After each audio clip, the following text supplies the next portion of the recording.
Análisis y debate de la supresión de los consulados de Queens, Nueva York, Phoenix, Arizona en Estados Unidos y Alicante en España, por cuanto es una medida que pudiera afectar a cientos de miles de familias ecuatorianas. Tiene la palabra el asambleísta Byron Zuquilanda. Gracias, señora presidenta, señoras y señores asambleístas.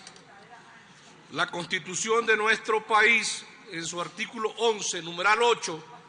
habla que los derechos de los ciudadanos deben de ser progresivos. El artículo 392 de la misma Carta Constitucional habla de proteger a los ciudadanos ecuatorianos. La Ley de Movilidad Humana, en su artículo 2, artículo 8, artículo 23, habla asimismo de la asistencia que tienen que tener los migrantes de parte del gobierno ecuatoriano y de parte de quienes representan al gobierno ecuatoriano en los distintos consulados del exterior en las 3 circunscripciones ecuatorianas. El anuncio oficial que hiciera el señor presidente de la República, en donde se anuncia el cierre de 3 embajadas, 8 consulados, se parece ya a la decisión de optimización de recursos que se hizo en el año 2013, cuando se anunció y se procedió al cierre de diferentes consulados. Lo que yo dije en mi anterior intervención, si el gobierno ecuatoriano no le da a la comunidad migrante, tampoco le quite. Esta vez se trata de dejar en estado de indefensión a muchos ecuatorianos, e irónico, al consulado que más ecuatorianos asisten, al condado de Queens, en el estado de Nueva York, en los Estados Unidos, en donde va la mayor cantidad de ecuatorianos, en donde vive la mayor cantidad de ecuatorianos que han emigrado hacia los Estados Unidos, se lo pretende cerrar, que ojalá sea una reubicación, porque entiendo que los costos de arrendamiento en el área son costosos. El consulado de Phoenix, el consulado de Alicante, el consulado de Valencia en Venezuela, por ejemplo, son consulados que asisten a nuestros hermanos ecuatorianos. Si bien queremos hacer optimización de recursos, la propuesta es reubicar a determinado personal que creo yo que está de más en otros consulados para llevarlos a trabajar justamente donde necesitamos un verdadero sacrificio de ecuatorianidad. Estamos hablando de optimizar salarios, recursos, y tenemos que parar ya esas cuotas políticas de personas que le cuestan al gobierno ecuatoriano miles y miles de dólares movilizarlas a sus sitios de trabajo y que no hacen otra cosa que ser cuotas políticas, que no son personal técnico o personal conocedor de la problemática diplomática ecuatoriana. Hay queja de un sinnúmero de migrantes ecuatorianos en que dicen, mandaron a fulano a tal parte, a sutano en tal parte, y ni siquiera pueden manejar la computadora. Les pedimos asistencia legal o asistencia técnica, tampoco nos saben dar. Yo les quiero contar, mis queridos colegas, de que al migrante ecuatoriano solo se lo ve cuando retorna y se lo quiere tratar como una persona vulnerable. Está bien, tenemos que ayudarlos, pero también se está olvidando a una gran clase de ecuatorianos que pudieron hacer empresa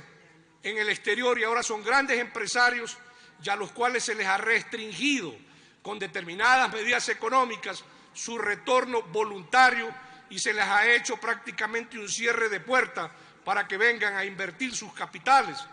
en nuestro país. Cuando la Ley de Fomento Productivo está hablando de abrir la puerta a la inversión extranjera,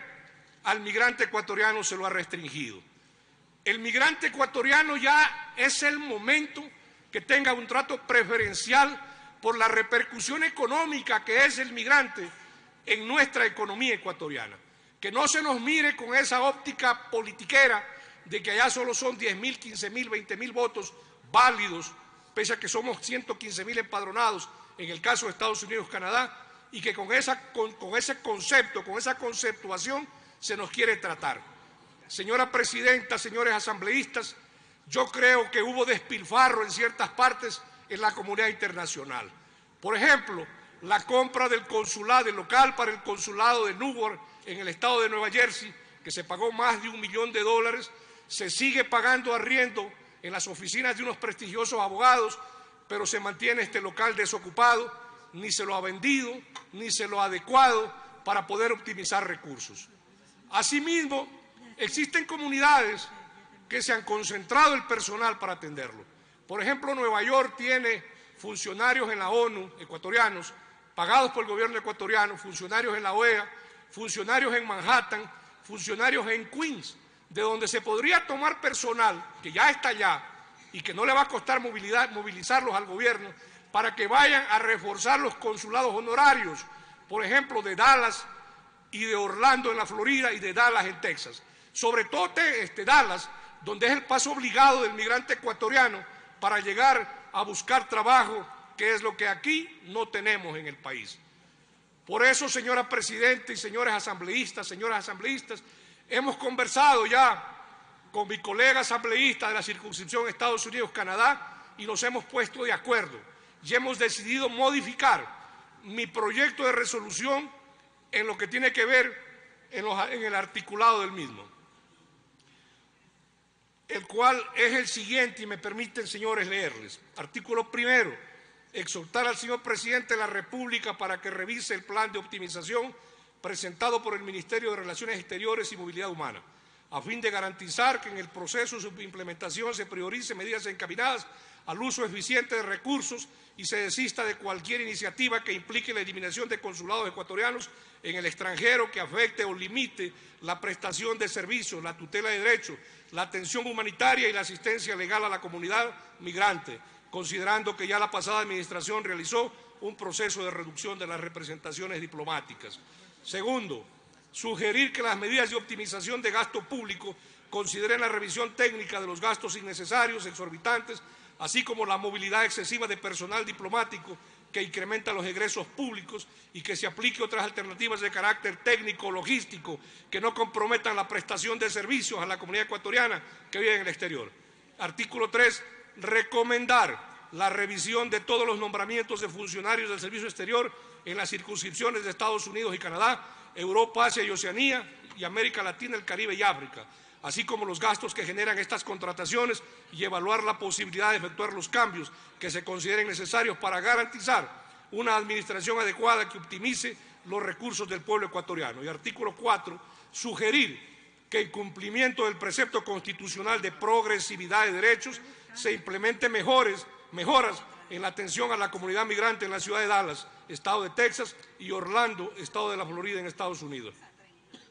para cuyo efecto se sugiere el fortalecimiento y la creación de consulados honorarios que no impliquen la erogación sustantiva de recursos económicos. Señora Presidenta, me atrevo a pensar que este anuncio del señor Presidente de la República no fue hecho con un informe técnico,